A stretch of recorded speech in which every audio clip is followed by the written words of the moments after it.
Good morning. We are in Happy Lemon to interview Mr. Jose Maria Montalban. He is a Viewpoints or Opinion columnist at Inquirer.net for 14 years. And this is Media Face Off.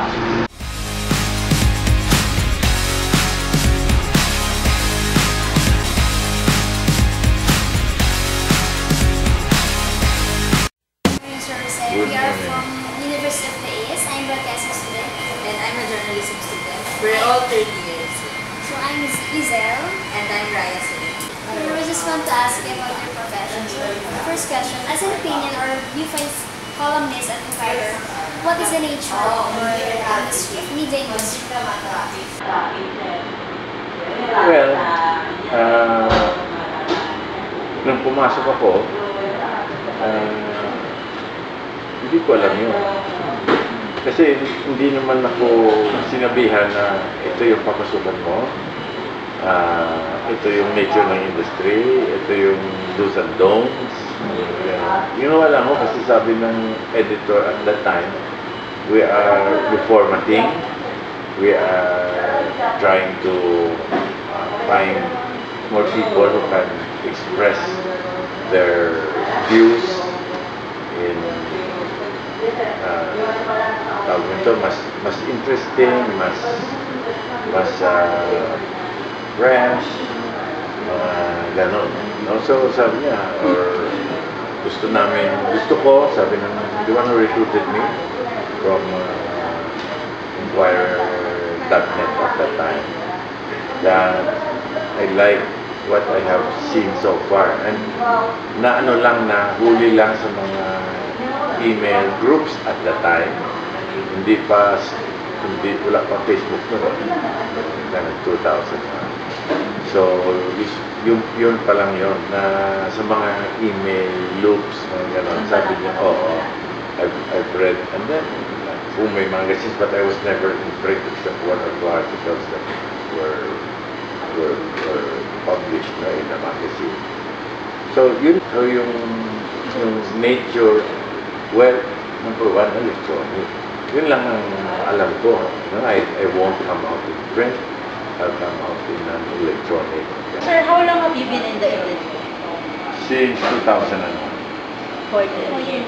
14 years na. Since 2001. 14 years. 14 years na. For the third question, sir, what were the usual problems you encounter as a writer? When I was invited, I was asked how many times a week I would like to write, Monday to Friday. Okay, yan ang binuksan na opening. So I could have written up to 5 times a week. But I chose one. Just once a week. Sa aking namang pananaw. And I write parang essay type. Hindi lang namang quotation. Once a week is more than enough. But if I go to more than once a week, Would you still choose journalism, knowing that how it works? A while ago, sir, we talked about the journalism is a dying industry. For you, sir, ano po yung nakikita niyo na journalism po ba? Ano po kinikilos ng journalism? Though you are in electronic industry.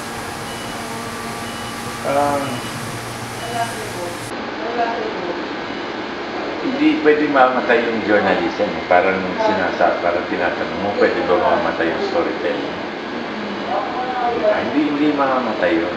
Yung form of expression niya lang, yung tools niya lang, ang pwedeng magbago. No? Pero while we can think of different things, because we have different stimuli today as we had 30 years ago, it's still the human mind. It's still a human activity. Telling a story, parang writing your journal. So you may not write it now. You may record it. Okay, you may tape it, but it's still a journal. Sir, if you don't mind, let's move on to the more serious question. Sir, have you experienced libel? No. No. Personally, experience yung na-accuse ako ng libel. No.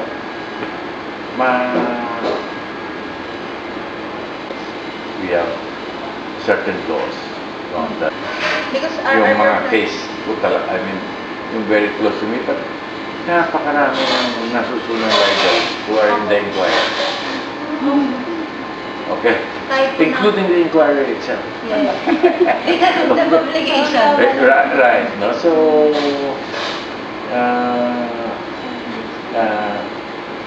you're being trustworthy. Does not exempt you from libel cases because there are different motives. I have always carried it in the back of my mind that I don't have to be libelous to be a good opinion maker. I don't have to be libelous in giving a viewpoint. Having said that, but have you ever received a letter to retract your written article? Lalo na po ay opinion kayo and viewpoints ko. How can I retract with you? So, di ba po nag-publish ko po kayo dun sa online ng Inquirer.net ng opinion mo? Parang wala po bang nagre-react or nagpo-post dun sa mga Marami. Siyempre, marami. Kung sa ganun lang, marami. Siyempre, ang aking tansya, mas marami ang hindi oppose. Pero yung nag-o-oppose, strongly oppose, they also take the pain, the effort of telling you so. Diba? Siguro masyado silang tinamaan. So, I mean, wrongly or correctly. You know? So they go out of their way to write. No. To write. Against you po? Oh, to write their opposition to my opinion. Pero is sufficient enough to protect the right of the media practitioners and enable them to do their job unhindered. Lalo na po, di ba, yung mga journalists, para makakuha lang ng scoop, gagawin po ang lahat. Well, if we go by the number of journalists, whether print or broadcast, that have been killed, obviously there is space for them to hurt people in such a way that they are hurt back. Diba? Obviously, it's very, very personal kung sabihin ko, is there enough space or there is not enough space? For me, there is more than enough space. And for the world, I think we will be judged as one of the most, not only free media, but free-willing Online libel.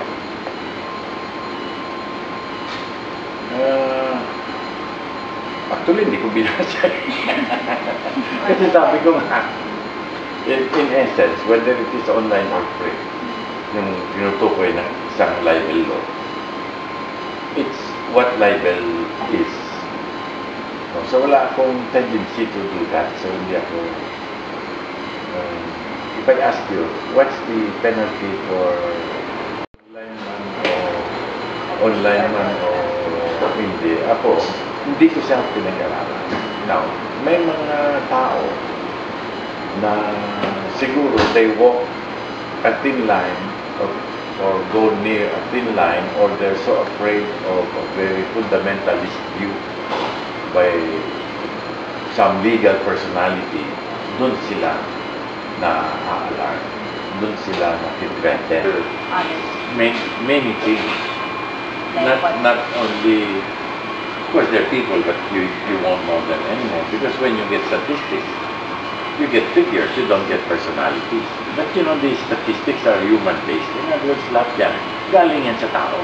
Then somebody just gathered, you know, 30 of you feel this way, 700 of you feel that way. Then I get it in statistics, but I don't get your names.